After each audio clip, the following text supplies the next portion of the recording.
Convido você a abrir sua Bíblia no Salmo de número 131. Diz assim o texto. É um texto bem curto, né? Um salmo bem curto. É um salmo de Davi, né? E diz assim: Senhor, meu coração não é arrogante, nem meus olhos são altivos. Não busco coisas grandiosas e maravilhosas demais para mim. Na verdade, acalmo e sossego minha alma. Como uma criança desmamada nos braços da mãe, assim é a minha alma, como essa criança.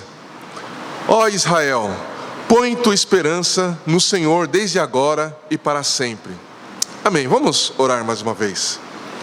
Senhor Deus, nós te bendizemos e te agradecemos pela tua presença em nosso meio. Te louvamos pela tua santa palavra que foi lida. E agora pedimos ao Teu Santo Espírito que nos ajude a compreendê-la e a praticá-la. Que o Senhor abra o nosso entendimento, quebrante o nosso coração e nos faça andar em conformidade com o que a Tua palavra diz. Gera em nós um coração que tem plena fé, esperança e confiança na Tua palavra. É isso que nós te pedimos, em nome de Jesus. Amém. Muito bem. Esse é o último salmo de confiança, né, que nós vamos tratar aqui, né? Eu tenho já há bastante tempo tratado dos salmos, né? E a gente tem observado os salmos por temas. Então as exposições dos salmos estão baseadas nos temas, né? E agora estamos finalizando aqui, né, os salmos de confiança, que são aqueles salmos que Deus inspirou, né, os salmistas a escreverem para gerar e motivar o nosso coração a confiarmos e esperarmos somente em Deus.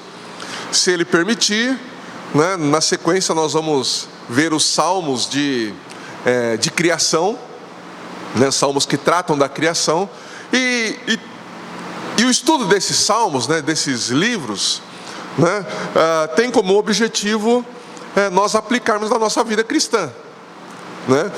Como que os salmos ou estes salmos nos ajudam na nossa vida cristã. Por isso que nas minhas anotações aqui eu tenho os salmos e a vida cristã.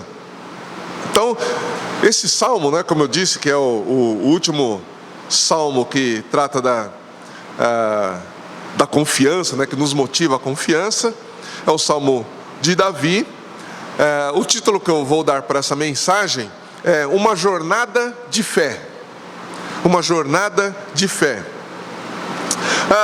Alguns estudiosos dizem que um dos motivos pelo qual Davi escreveu este salmo é porque ele estava vivendo uma crise na nação ali muito grande.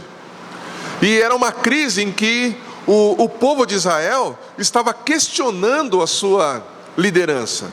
O povo de Israel estavam ali questionando a liderança do próprio Davi, como se ele não fosse mais capaz de liderá-los à vitória contra os seus inimigos. Davi enfrentou muitas dificuldades no seu reinado, né? Ele enfrentou muitas lutas, muitas perseguições, muitas tentativas de usurpação, né, do seu trono, né? E a maioria dessas lutas, né, internas vieram da sua própria família, né? O seu filho que o perseguiu, querendo usurpar ali o reino.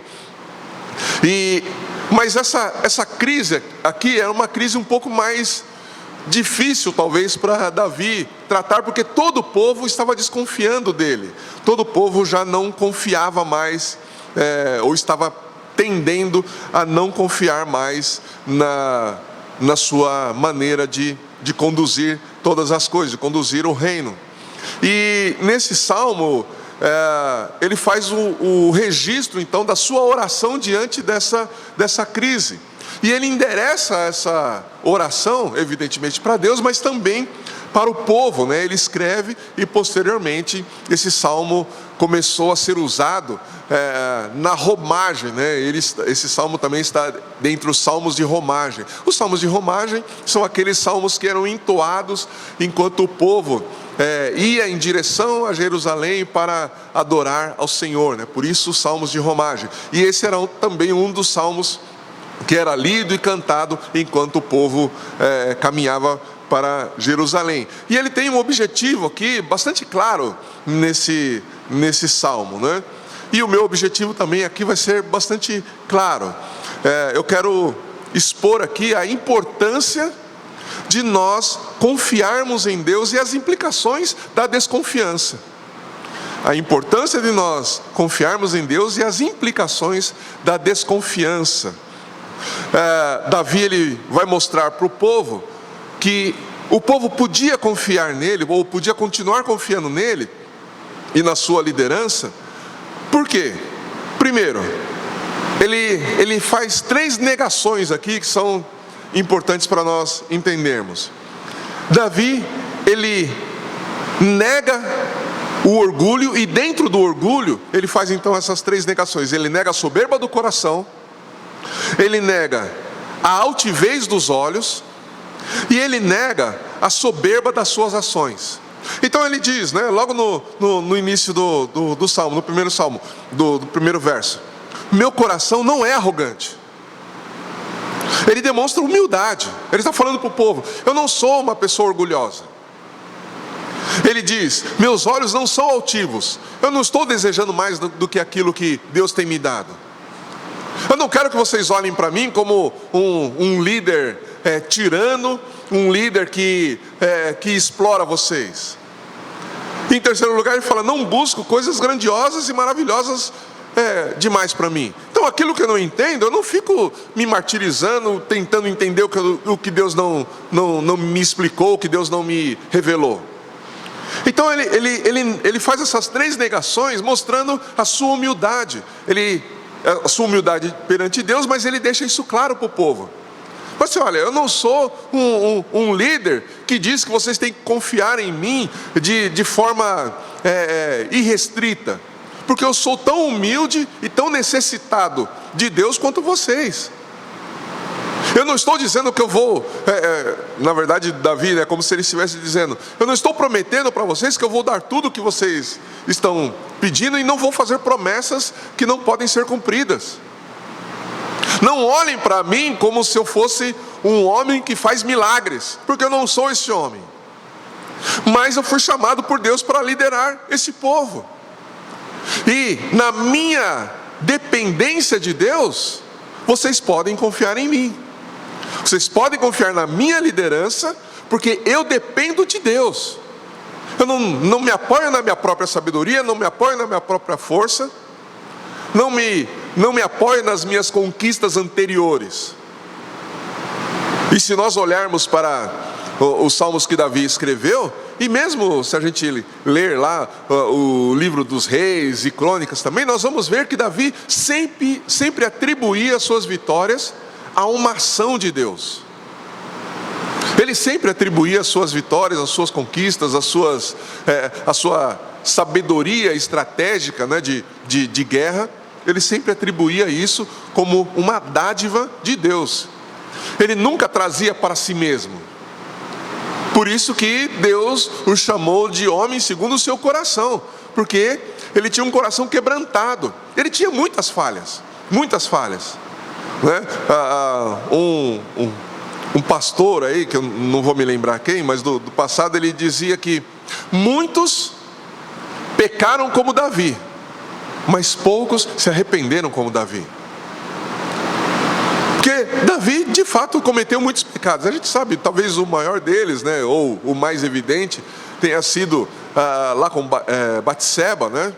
E depois ele escreve o Salmo 51, com o seu coração quebrantado ali, por causa desse pecado.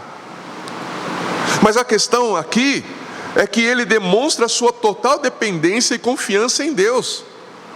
E ele diz que essa confiança que ele tem em Deus, né, no verso 2, né, ele diz que essa confiança é como ele confia em Deus como uma criança que não é perturbada pela fome, porque essa criança está nos braços da sua mãe, e sabe que certamente a sua mãe vai alimentá-lo.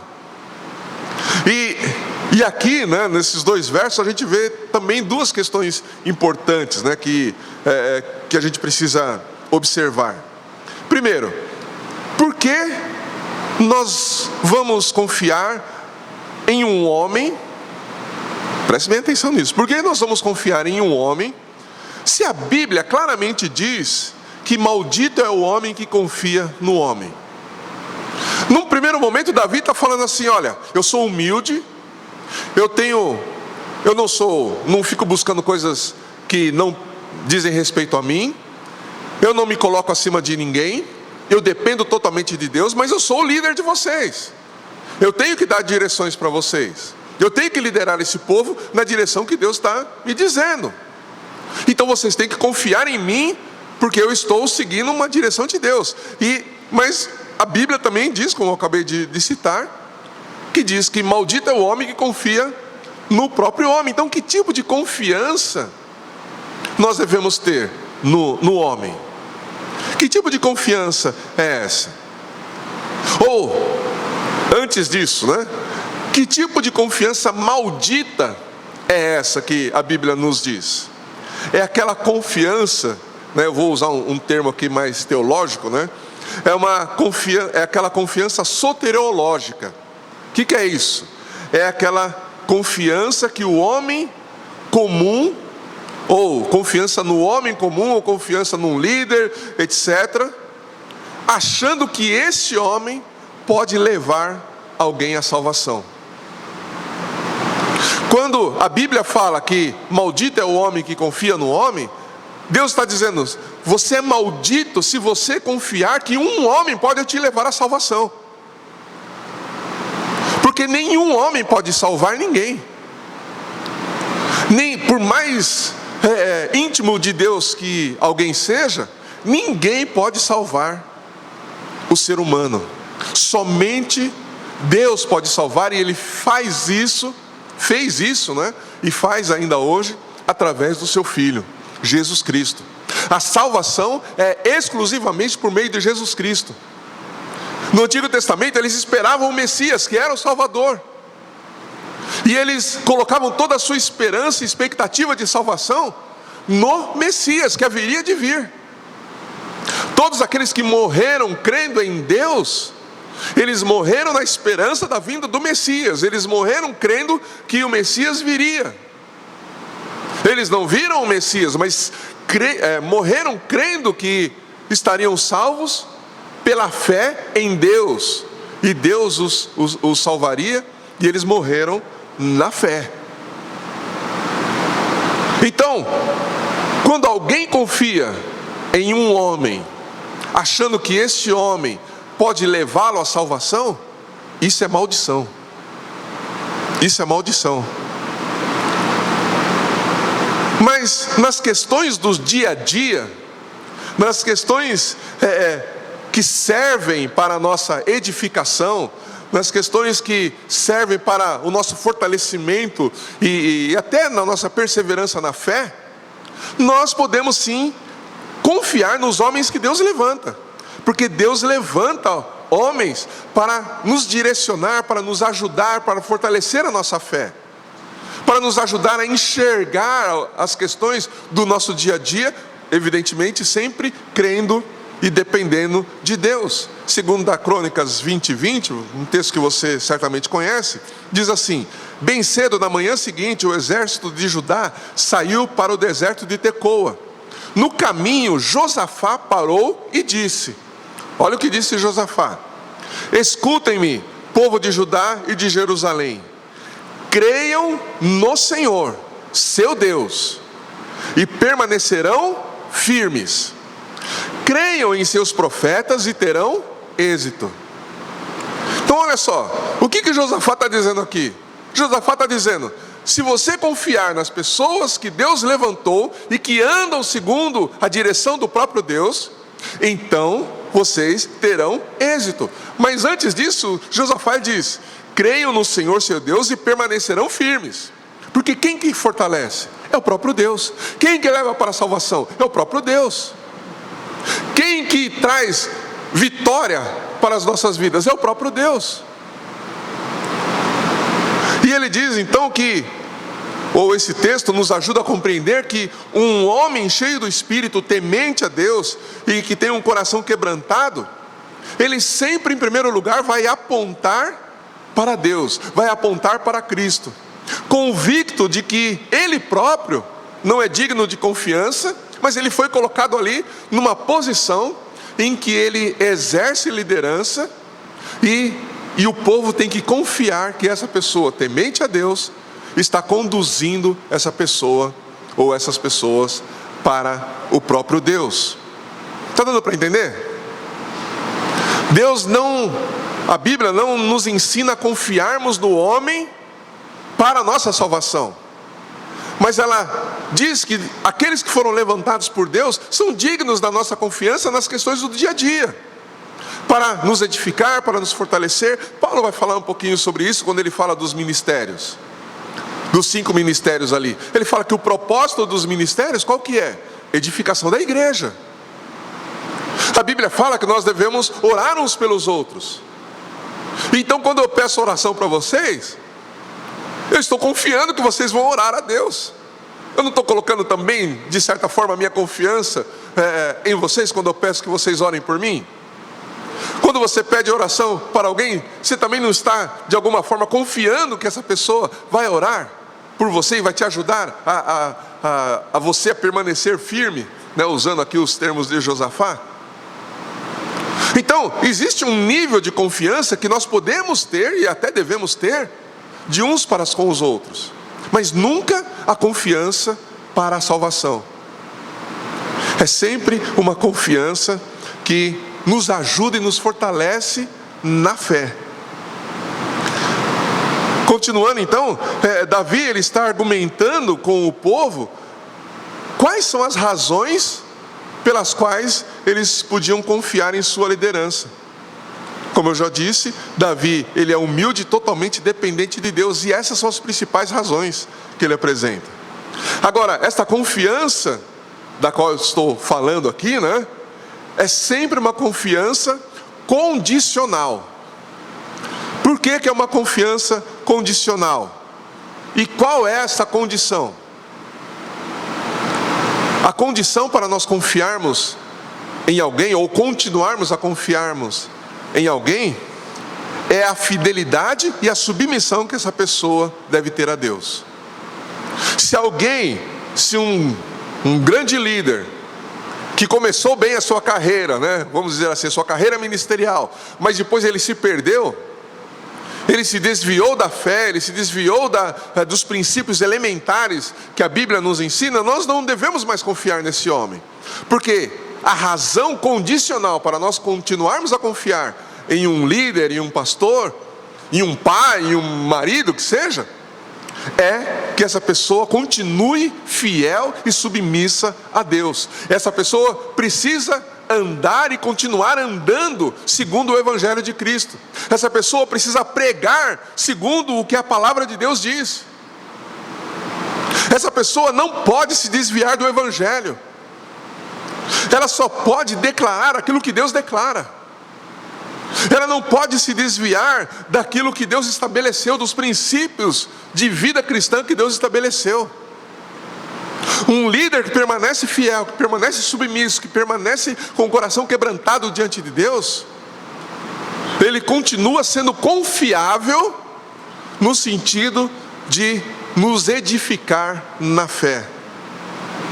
Mas uma vez que essa pessoa se desvia, essa pessoa perde, e na verdade deve perder, a nossa confiança nesse sentido.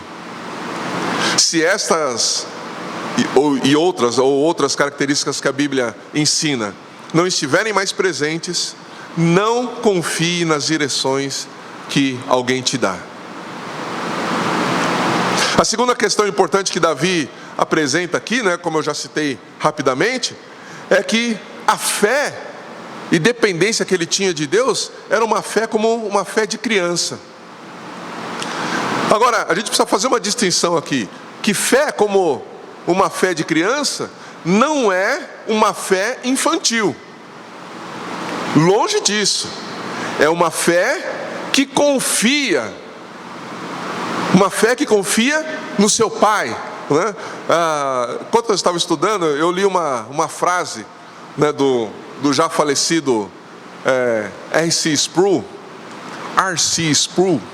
Ele disse o seguinte, né? Ele disse o seguinte: quando nós éramos crianças, colocávamos a mão na mão do nosso pai ou da nossa mãe, e eles nos levavam pela rua. Quando chegávamos numa esquina, não sabíamos a diferença entre a luz verde e a luz vermelha. Quando eles paravam, nós parávamos. Quando eles desciam da calçada e atravessavam a rua, íamos com eles. Confiávamos em nossos pais, porque estávamos sob o seu cuidado. É essa confiança que Davi está dizendo. Ele está dizendo o seguinte: olha, eu confio em Deus e eu sigo as direções que Deus me dá. Se Deus parar, eu vou parar, porque eu não consigo por mim mesmo distinguir sozinho o que é bom e o que não é. Eu não consigo ter discernimento suficiente, ou um discernimento tão maduro, que me leve até a prever quais serão as consequências das minhas escolhas. Eu dependo totalmente de Deus. A minha fé é como uma fé de uma criança. E aí ele fala, né, que ele, por conta dessa fé, como criança, ele faz a sua alma sossegar. Ele descansa nesse cuidado de Deus. Ele descansa na direção de Deus. E ele deixa muito claro, e eu repito aqui, que ele é totalmente dependente de Deus. Ao contrário de muitos líderes que batem no peito e quase se colocam como a quarta pessoa da Trindade, né?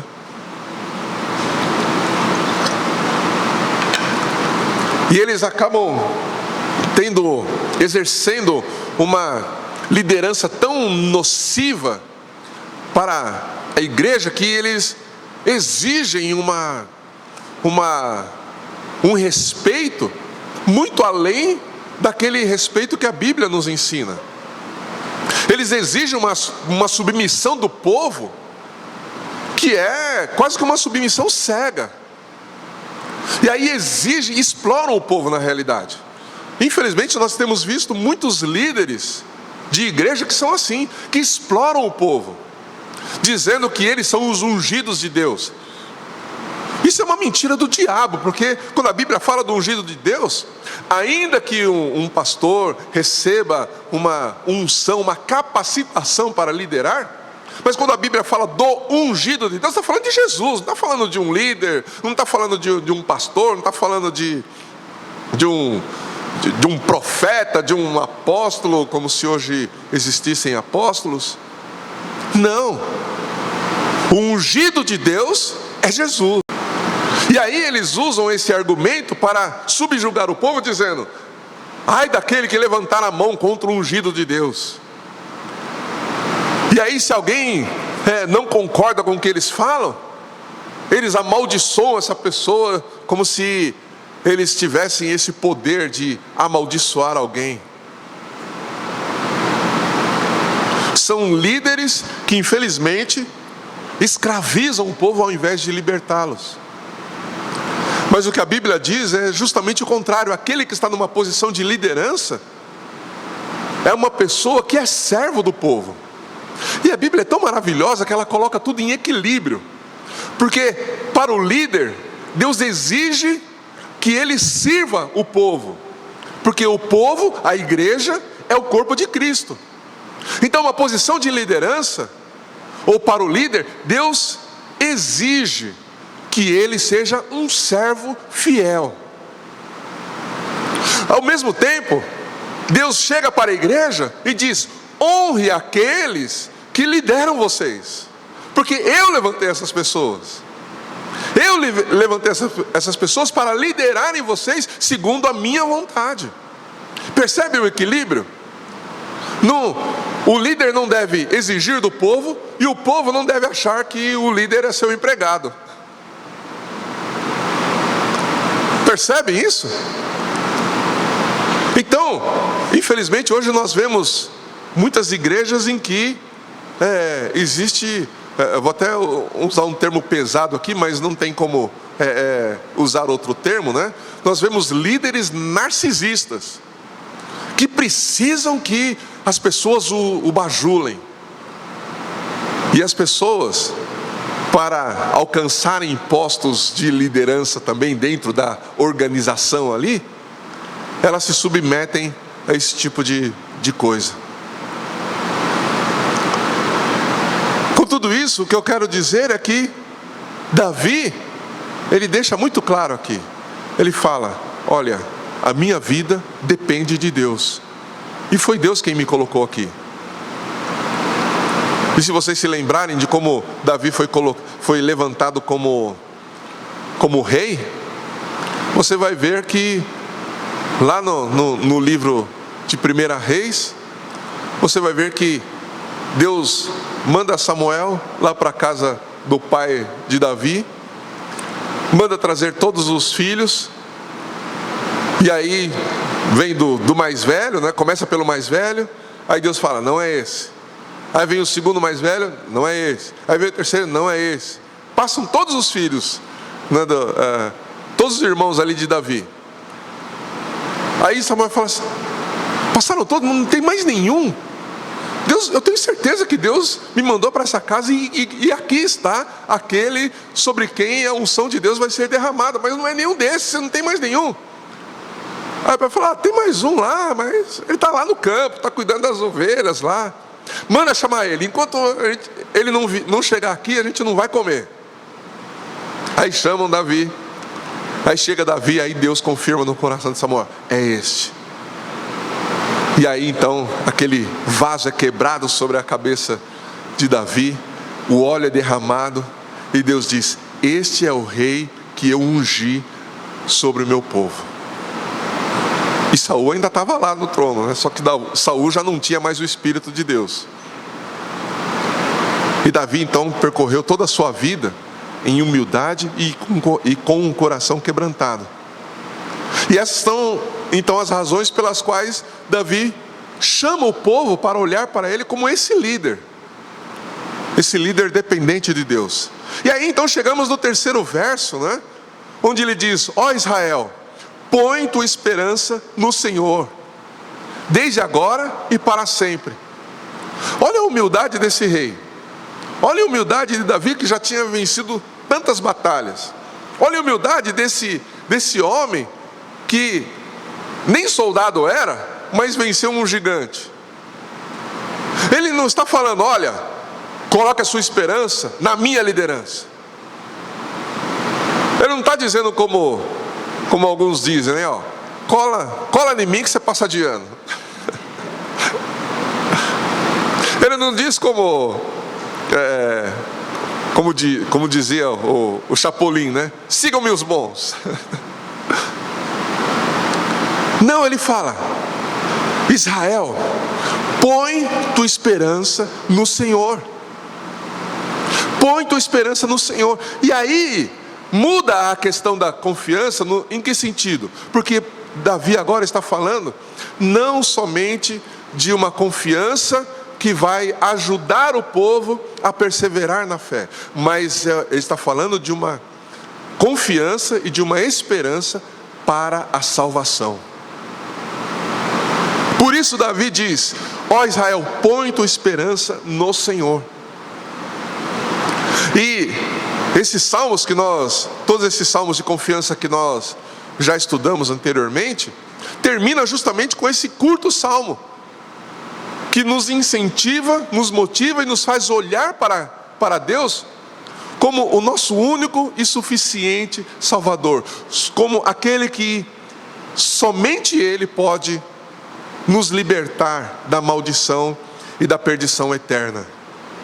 Quando Davi diz aqui: ó Israel, põe tua esperança no Senhor, essa palavra põe ou espera, né? Algumas versões diz: espera, ó Israel, desde agora, espera no Senhor, desde agora e para sempre. É um imperativo. Esperar ou colocar a esperança no Senhor é um imperativo, é uma ordem expressa. E é uma ordem que nós devemos obedecer. Isso significa que não pode haver uma condição de neutralidade no nosso coração. No Salmo 86, Davi, ele vai dizer, se eu não me engano, no verso 11, ele vai dizer o seguinte: Senhor, dá-me um coração não dividido. Ou seja, ele não queria que seu coração estivesse dividido entre a sua capacidade, inclusive que foi capacidade dada por Deus, e o próprio Deus. Ou seja, ora eu vou confiar em mim mesmo, ora eu vou confiar em Deus. Não, ele dizia: Senhor, eu quero confiar somente em Ti, somente no Senhor. E então, o que Davi está nos mostrando aqui é que esse imperativo de esperarmos e confiarmos em Deus é uma ordem expressa e não pode haver neutralidade, não pode haver divisão.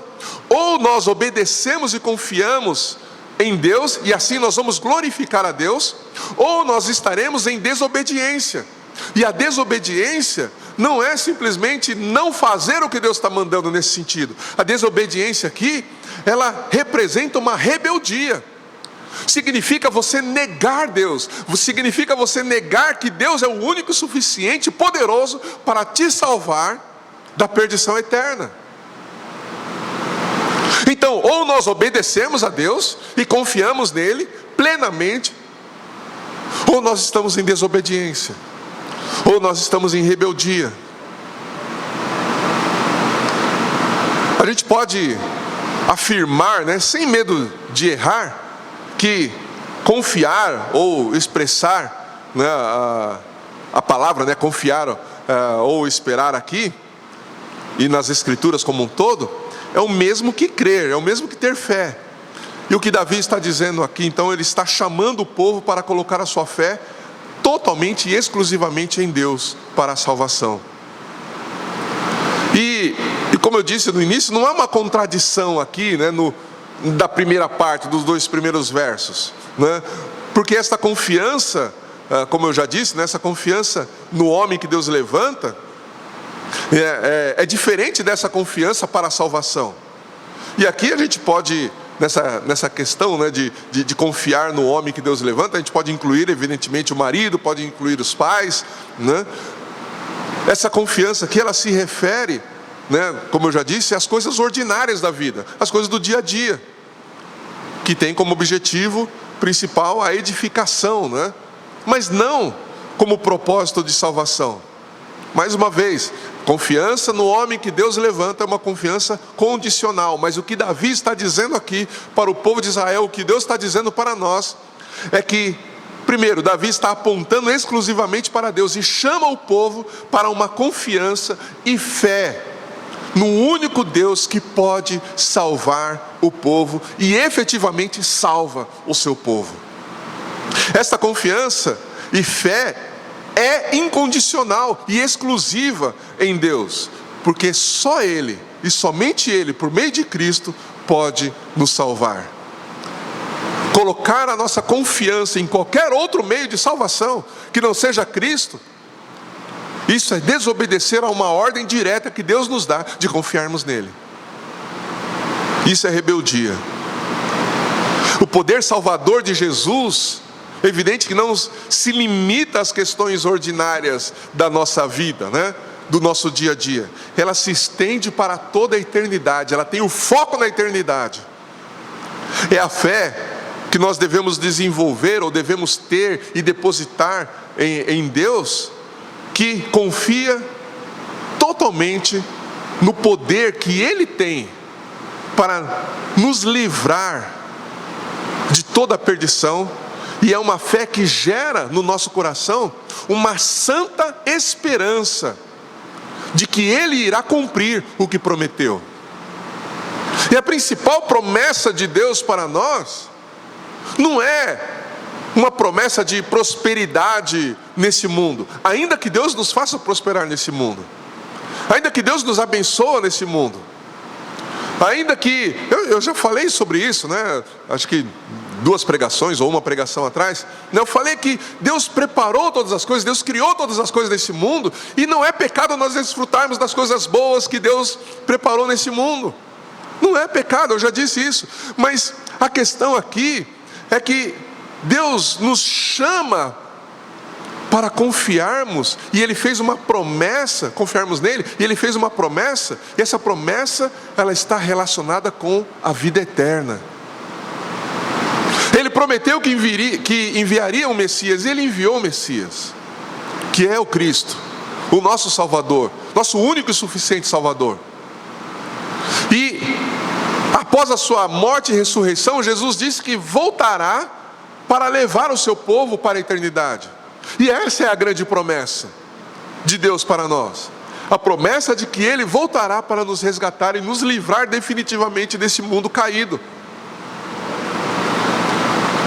Então, enquanto nós estamos peregrinando neste mundo, enquanto nós estamos vivendo neste mundo, nós devemos exercer a nossa fé exclusiva em Deus.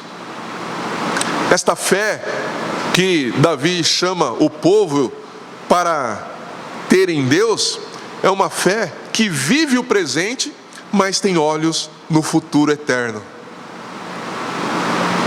Não confiar em Deus, como eu disse também já, é um pecado expresso, e é uma sentença de condenação eterna. Então isso é muito sério o que Davi está dizendo. Esse salmo, né, ele termina com esse imperativo, porque é uma questão muito séria, uma questão de vida ou morte.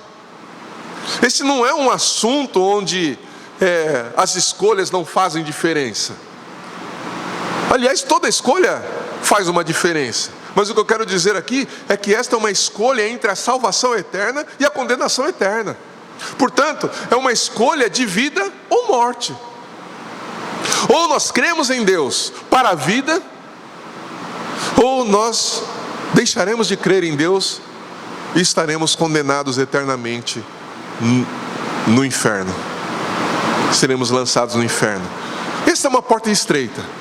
Essa porta é muito estreita, porque nesse sentido que eu estou aplicando aqui, só a fé passa por essa porta.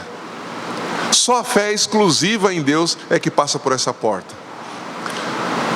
Jesus disse lá em Mateus 16:16: quem crer e for batizado será salvo, mas quem não crer será condenado. Percebe que não tem uma terceira ou quarta opção? Ou você crê em Deus, ou você está condenado. 1 Pedro, no capítulo 2, dos versos 6 ao 8, diz assim: por isso a Escritura diz: ponho em Sião uma pedra angular, eleita e preciosa, quem nela crer não será desapontado. Assim, verso 7, assim para vós os que credes, ela é preciosa, mas para os descrentes, a pedra que os construtores rejeitaram foi colocada como a principal, a pedra angular, e como a pedra de tropeço e rocha que causa a queda, porque eles tropeçam na palavra por serem desobedientes, mas para isso também foram destinados. A Bíblia nos ensina que nós somos salvos somente pela fé em Cristo Jesus. E esta fé também tem efeitos na nossa vida diária. Porque a partir da nossa fé na salvação eterna, nós enfrentamos os desafios da nossa vida em um mundo incrédulo, em um mundo perverso, que se propõe a destruir e corromper aquilo que Deus colocou no nosso coração. As próprias dificuldades que nós enfrentamos na nossa própria vida também, muitas vezes, nos pressionam para nós deixarmos de crer em Deus. E algumas vezes a nossa fé balança. E a fé de Davi também muitas vezes balançou, mas ele sempre correu para o altar. E lá ele renovou a sua fé, lá ele renovou o seu coração, lá ele renovou a sua esperança. Mas quando nós entendemos que a salvação é somente pela fé em Cristo, isso passa a ter efeito sobre a nossa vida cotidiana. O mundo ele nos pressiona, mas a nossa fé o nosso coração está ancorado na palavra do Senhor, está ancorado naquilo que Deus prometeu. Deus nos dá esta ordem de confiarmos totalmente nele e nas direções diárias que ele nos dá, pois todas essas direções, que o Senhor nos dá, vão sempre nos conduzir para o alto. Tem sempre o propósito de nos conduzir para o alto. Por isso que a Bíblia fala claramente, através de Paulo: pensai nas coisas do alto, buscai as coisas do alto. Não busquem as coisas deste mundo, busquem as coisas do alto. Jesus disse: buscai em primeiro lugar o seu reino, a sua justiça, e as demais coisas vos serão acrescentadas. Isso em meio àquele sermão do monte em que Jesus está falando para aquele povo ali, para aquela multidão, mas principalmente para os seus discípulos, que eles não deveriam se preocupar com o que vestir, com o que comer, porque Deus iria prover todas as coisas, e Deus de fato provê todas as coisas. A gente se preocupa, a gente fica ali angustiado, a gente fica ansioso, Conversava antes do culto, com o Wagner, com a Cris, e a gente passa justamente por momentos como esse, principalmente quando a gente está nos perrengues da vida, A gente fala: e agora? Quando a gente tem que pagar uma conta, ainda tem um dinheirinho na conta, na nossa conta ali, a gente fala: não, ok, tem que pagar a conta, mas eu ainda tenho um dinheirinho ali, eu uso esse aqui, como diz o dito popular, eu desvisto um santo para cobrir o outro. Mas e quando não tem nada? E quando não há recursos? E quando não há nenhuma provisão? Quando você olha para a sua conta e ao invés do saldo estar positivo, podia estar zerado, mas normalmente ele não fica zerado, ele fica negativo mesmo, Quando você olha para a conta e está negativo, e a conta está para vencer, ou algumas já venceram, aí você já orou, você já buscou a Deus, e aí não veio nada. Aí você fala: e agora? Será que Deus está ouvindo a minha oração? Será que Deus vai suprir? A gente passa por esses momentos em que a nossa fé balança, mas a Bíblia sempre nos diz: confie em Deus, confie em Deus e descanse nele. Descansar não é ser negligente, não significa que você vai deitar lá na cama e falar: bom, Deus vai suprir, então beleza, Deus, se vira aí porque eu estou confiando no Senhor, hein? Não. Ele vai nos dar direções, e nós devemos seguir essas direções, que eu estou chamando aqui nesta mensagem de direções ordinárias, que são as coisas do dia a dia. Mas o extraordinário, Ele vai fazer, e Ele faz. Ele levanta pessoas, Ele traz recursos de onde você acha que não vai vir, ou você nem esperava vir. E Deus vem ali e supre a sua necessidade, e supre com aquilo que você realmente precisa. Porque quando nós buscamos o reino, aquilo que a gente realmente precisa, Deus nos dá. Provérbios 15, 24 diz o seguinte: para o sábio, o caminho da vida é para cima, a fim de que ele se desvie da sepultura que é para baixo. Então, todas as direções que Deus nos dá, sempre vai nos conduzir para o alto, sempre vai nos conduzir a buscarmos aquilo que Ele prometeu. Não buscarmos no sentido de que a gente desconfia que talvez Ele não cumpra com a sua promessa, mas para alimentarmos o nosso coração com esta santa esperança, de que por fim Ele vai se levantar, de que por fim Ele vai vir nos resgatar, que por fim Ele vai de fato nos levar para aquilo ou para onde Ele disse que nos levaria, que Ele nos dará aquilo que prometeu. E por isso esse último salmo de confiança, ou neste último salmo de confiança, Deus nos chama para vivermos uma vida onde nós não colocamos a nossa esperança em nossa própria força, em nossa própria sabedoria, para sermos salvos. Ele nos chama para uma jornada de fé, para uma jornada onde nós vamos percorrer em total dependência dEle, confiando totalmente nele. É uma jornada que nos dá a certeza de que nós somos salvos e permanecemos salvos por causa da obra de Cristo lá na cruz. É uma jornada que nos dá a certeza de que Deus nos resgatará. É uma jornada que nos dá a certeza de que Ele está e estará conosco todos os dias até a consumação dos séculos. Essa jornada não é uma jornada desesperadora. Muito pelo contrário, é uma jornada cheia de esperança. É uma jornada cheia de fé, cheia de gratidão, cheia de contentamento. É uma jornada que nós percorremos como a gente... É bem provável que a gente retorne, né, o clube do livro, né, ali do peregrino. É uma jornada que no meio dela muitas coisas acontecem, muitas oposições se levantam, mas há um objetivo, há um alvo a ser alcançado, há uma cidade que nós queremos chegar. E no meio da caminhada, Deus nos ajuda, Deus nos fortalece, Deus nos conduz de tal forma que nós vamos chegar na cidade prometida. Nós vamos chegar na Canaã que Deus prometeu para nós. Mas durante toda essa jornada, nós temos que depender completamente dEle. E como eu disse, Ele está ao nosso lado. E isso nos enche de esperança. Isso nos enche de fé.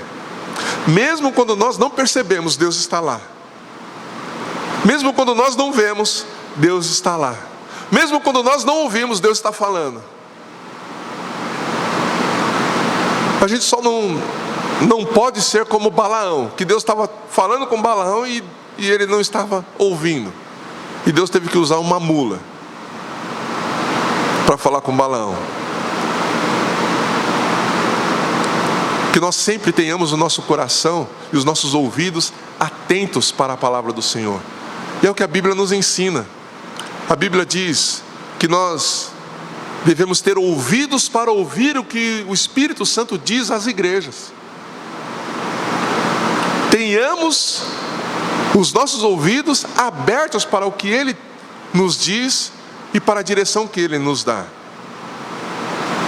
Portanto, não confie em mais nada e em mais ninguém para ser salvo. Confie somente em Cristo. E siga esta ordem. Devemos seguir esta ordem que Ele nos dá. Do quê? De nós colocarmos a nossa esperança somente no Senhor. Confie somente no Senhor. Espera somente pelo Senhor. Tenha fé somente no Senhor. Dependa somente do Senhor.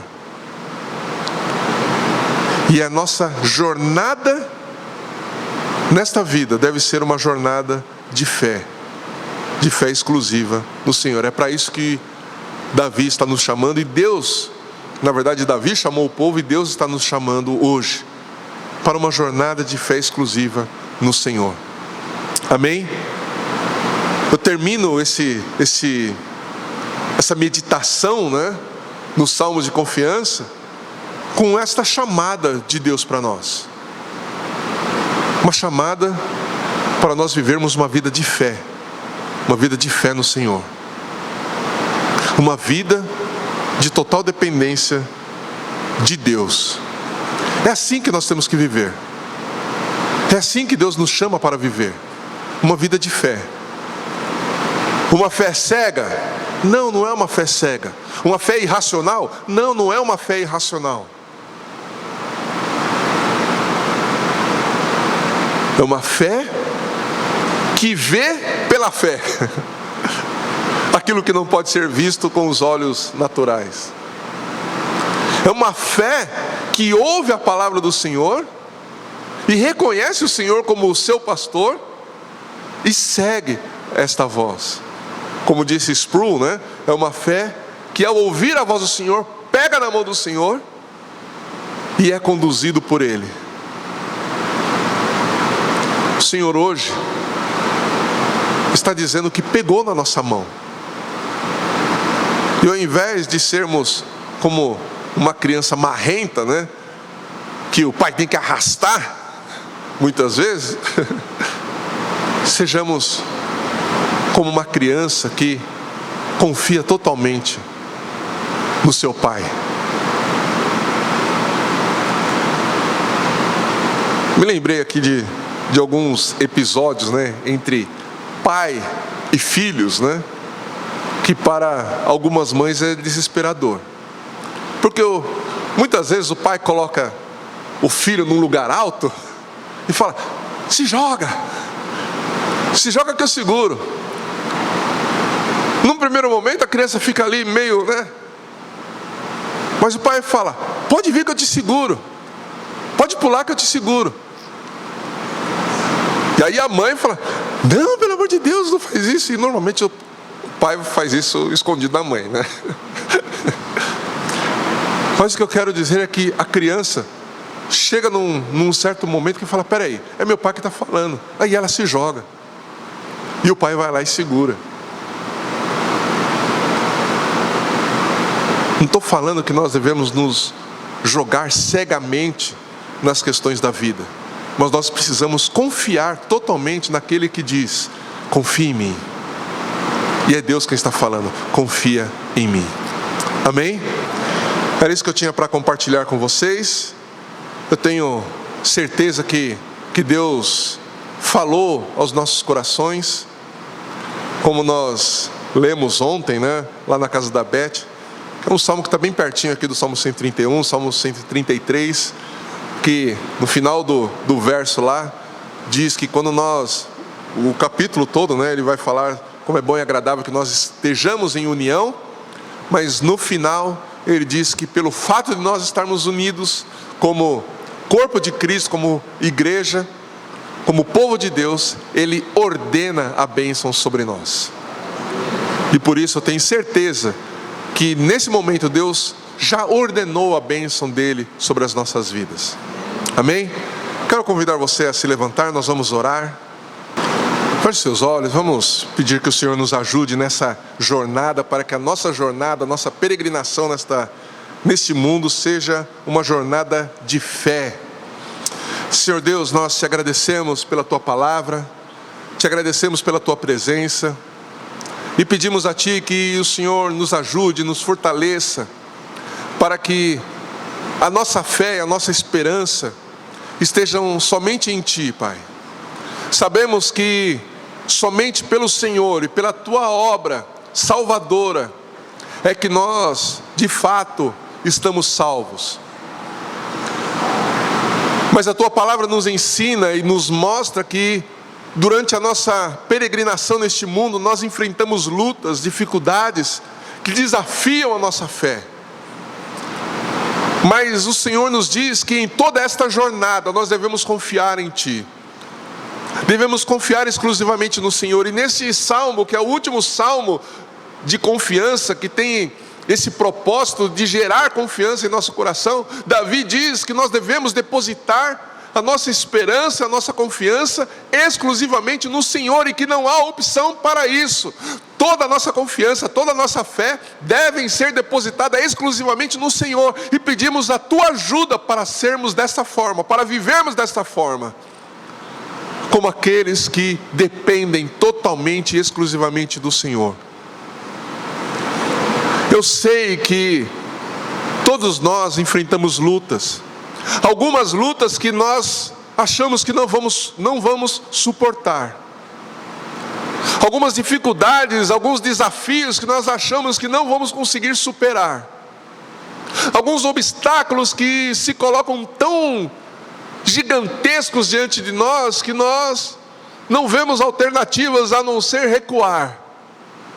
Mas quando nós olhamos para o Senhor e confiamos em Ti, o Senhor nos diz para avançarmos, então nós temos a certeza e a convicção de que essas dificuldades, elas serão superadas, não pela nossa força, não pelos nossos méritos, mas por aquilo que o Senhor já fez. Por isso eu te peço que nos ajude no nosso dia a dia, a vivermos pela fé, mas também nos ajude a vivermos o nosso dia a dia com os olhos da eternidade, buscando a eternidade, querendo e desejando chegar nesse tempo de eternidade em que estaremos contigo. O século que nós estamos vivendo é muito desafiador para a fé, mas nossos irmãos do passado também enfrentaram tempos desafiadores para a fé, e o Senhor os ajudou, o Senhor os fortaleceu, e o que nós pedimos é que o Senhor nos ajude a vivermos uma vida de fé na salvação que o Senhor nos deu, e nos ajude a entendermos que a jornada da fé não é uma jornada opcional. O Senhor não nos chama para confiarmos opcionalmente em Ti, o Senhor nos ordena a confiarmos em Ti. Nos dê um coração obediente, nos dê um coração submisso, nos dê um coração quebrantado, para nós não nos desviarmos da fé, para nós não abandonarmos a Tua palavra, para que a cada dia nós possamos nos aprofundar nas Escrituras e termos a nossa fé renovada todos os dias da nossa vida até a Tua vinda. Fortalece os meus irmãos, fortalece cada família, Senhor, desta igreja. Ajuda-nos, ó Pai, e usa a cada um de nós para nos fortalecermos mutuamente. Inspira os nossos corações para que possamos nos inspirar mutuamente. Nos fortaleça para que também nós possamos nos fortalecer mutuamente. Realiza e continua realizando as Tuas maravilhas em nossas vidas, para que ao testemunharmos destas maravilhas nós possamos fortalecer, ou na verdade sermos instrumentos nas Tuas mãos para fortalecer a fé dos nossos irmãos.